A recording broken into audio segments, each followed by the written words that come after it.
కొడాలి నానికి మరి ఆరోగ్యం సరిలేక కొద్ది రోజులు ఆయన ఆపరేషన్ చేయించుకోవడం, మరి అదేవిధంగా నడుము కై కట్టుకొని బయట తిరగటం, ఆరోగ్యం బాగాలేనోడిని కూడా తీసుకొని పోయి లోపల మింగిరారా అని చెప్పి వీళ్ళకి రాకూడదని ఏమన్నా వీళ్ళు ఇన్ని రోజులు ఆగినారో ఏమో తెలియదు. కానీ మరి ఈ రోజున మరి ప్రభుత్వం మరి ఆయనకు అనుమతి ఇచ్చింది, ఆ కేసులు విచారణ జరిపించాలి ఖచ్చితంగా అని చెప్పి అన్నారు. అంటే ఒక కేసు కాదు కదా మన మీద ఉండేది. నమస్కారం ప్రజలారా.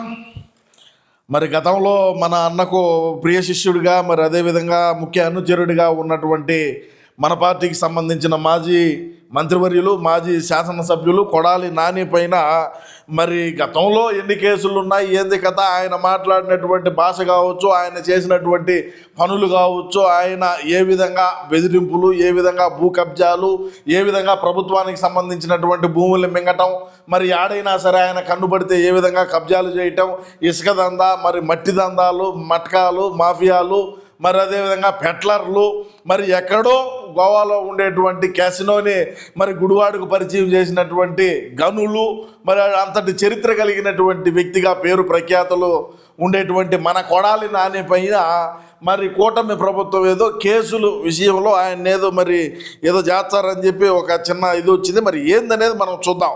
కొడాలి నాని పైన ప్రాసిక్యూషన్కు ప్రభుత్వం అనుమతి అంతా సరే, ఎందుకు అనుమతి అంతో మరి ఏందో తెలియదు.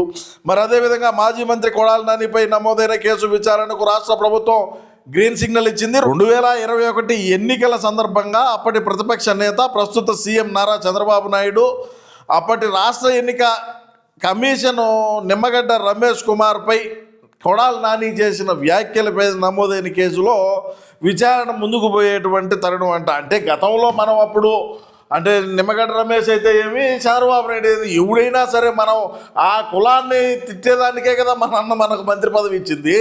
లేకుంటే ఇంకేమైనా రాష్ట్రంలో మంచి పనులు చేయమనా, లేకంటే రాష్ట్రాన్ని అభివృద్ధి చేయమనా, లేకంటే నీ శాఖలో నువ్వు కరెక్ట్గా పనులు చేసుకోమని ఏమన్నా ఇచ్చినాడా? లేదు కదా. కేవలం కమ్మ సామాజిక వర్గాన్ని తిడతాడు, వీడు కమ్మోడు కాబట్టి నీకు మంత్రి పదవి ఇచ్చినాడు.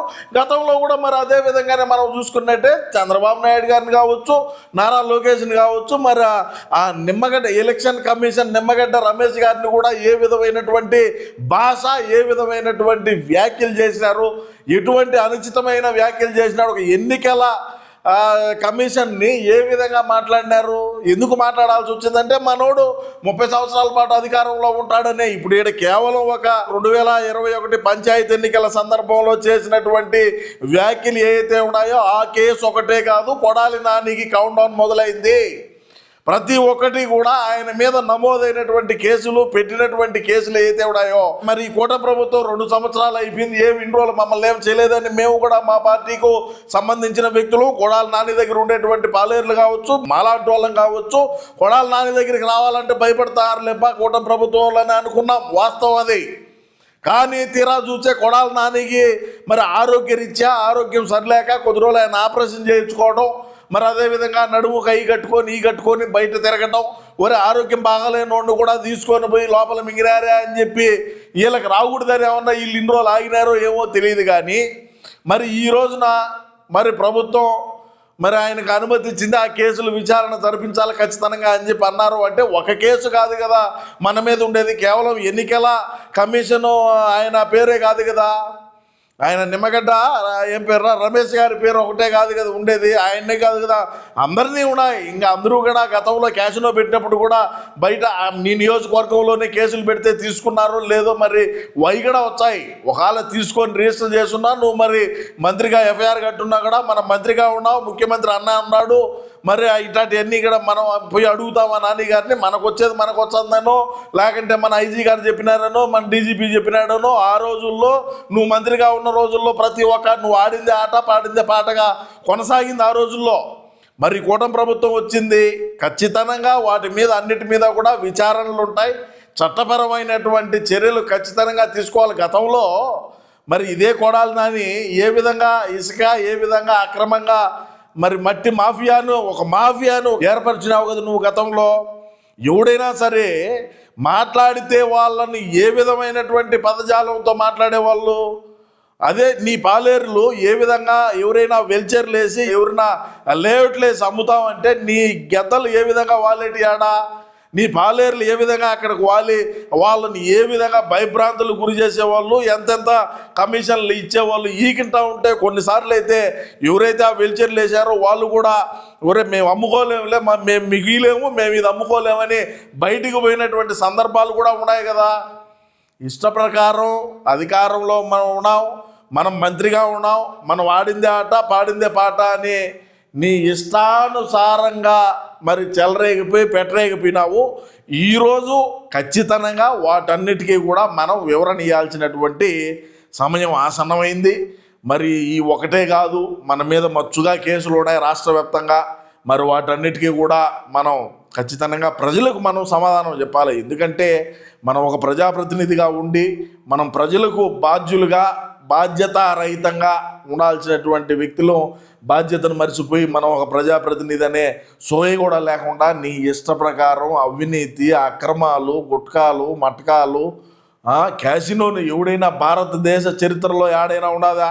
ఒక శాసనసభ్యుడు మరి ఒక కళ్యాణ మండపంలో పేకాట, గుండాట, క్యాసినో, కోడి పందాలు, ఎన్ని వ్యసనాలు, ఎన్ని వ్యసనాలు ఉన్నాయో అన్ని వ్యసనాల్ని ఒక కళ్యాణ మండపంలో పెట్టి ఆడిచ్చి మనం మళ్ళా ఎంట్రీ ఫీజు తీసుకొని ఈ విధంగా చేసినామంటే మనకు అడ్డు అదుపు ఎవరు మన ఎదురుగా మనల్ని ప్రశ్నించేవాడు లేడని చెప్పి మనం ఆడినాటికి అన్నిటికీ కూడా ఈరోజు వివరణ ఇవ్వాలా. ఈరోజు ఖచ్చితంగా వాళ్ళకు మనం ప్రజలకు జవాబు చెప్పాల్సినటువంటి అవసరం ఉన్నది కాబట్టి మనం చెప్పాలా. మరి అదేవిధంగా రకరకాలుగా ఒకటని కాదు, భాష కావచ్చు, అసెంబ్లీలో మాట్లాడిన మాటలు కావచ్చు, చంద్రబాబు నాయుడు గారిని అప్పటి ప్రతిపక్ష నేతగా చంద్రబాబు నాయుడు గారు ఉంటే ఆయన మీద ఎటువంటి వ్యాఖ్యలు, మరి అదేవిధంగా పవన్ కళ్యాణ్ గారిని ఏ విధమైనటువంటి విమర్శలు, నారా లోకేష్ గారి మీద ఏ విధమైనటువంటి భాష ఏ విధంగా ఉపయోగించినాడు, 10వ తరగతి పిల్లకాయలతోనో ఎవరితో మరి ఆ జూమ్ కాల్ నిర్వహించి నారా లోకేష్ గారు దాంట్లో వాళ్ళ పిల్లకాయలతో ఇంటరాక్ట్ అయ్యి మాట్లాడుతూ ఉంటే ఆ వల్లభనేని వంశీ, కొడాలి నాని ఇద్దరు కూడా ఆ కాళ్ళకి వీళ్ళు ఎంటర్ అవ్వడం, మరి ఏం పేరు కట్ల కడదామని ఎంటర్ అయినారో ఏమో, ఆ కథ ఏందో, ఆ వ్యవహారాలు ఏందో, మరి దేనికి ఆ విధంగా చేయాల్సి వచ్చిందో ఒక నారా లోకేష్ గారి సంఘటనలోనే కాదు ప్రజలారా, ప్రతి ఒక్కటి కూడా మనం అధికారంలో ఉన్న రోజుల్లో ఆ విధంగా ఒక కొడాలి నానియే కాదు, రకరకాలైనటువంటి వ్యక్తులు ఉన్నారు, రకరకాలైనటువంటి పనులు చేసినటువంటి వ్యక్తులు, పనులు చేసినటువంటి శాసనసభ్యులందరూ కూడా మన పార్టీలోనే ఉన్నారు.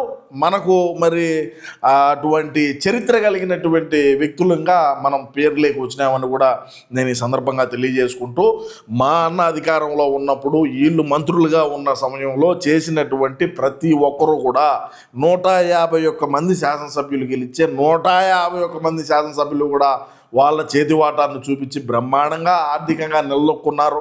మరి ఈరోజు మరి అన్న పిలిపిస్తూ ఉంటే ఏ ఒక్కడు కూడా వచ్చి బయటికి స్వచ్ఛందంగా మేము వచ్చాం, అన్న చెప్పాల్సిన పని లేదు, మేము వచ్చాము, మేము దేనికి పనికిరాని వాళ్ళం కూడా శాసనసభ్యుల్ని చేసి అసెంబ్లీకి పంపించినటువంటి జగనన్న కృతజ్ఞతగా ఉండాలని కూడా ఎవరికి ఇక్కడ లేదు. ఇప్పుడు కొడాలి నానియే కావచ్చు, అన్న ఎన్నో పిలుపులు ఇచ్చున్నారు. మరి పిలుపునిచ్చినప్పటికీ కొడాలి నాని నాకు ఆరోగ్యం బాగలేదు, నాకు ఆడ నొప్పిగిని, నాకు ఏడు నొప్పిగినని తప్పించుకుంటున్నాడే తప్ప నేనుండా అన్నకు గతంలో నేను అన్న చెప్పింది చేశాను, నేను ఈరోజు మరి ఈ స్థాయిలో ఉన్నానని కొంతగడ ఉండాలి కదా, కృతజ్ఞతాభావం అనేది అది కూడా లేకుండా వ్యవహరిస్తూ ఉంటారు. సరే, ఏది ఏమైనప్పటికీ రాష్ట్ర ప్రజలారా, కొడాలి నానికి కౌంటౌన్ స్టార్ట్ అయింది అనే దాని మీద మీ అభిప్రాయాన్ని ఒకసారి కామెంట్ రూపంలో తెలియజేయండి.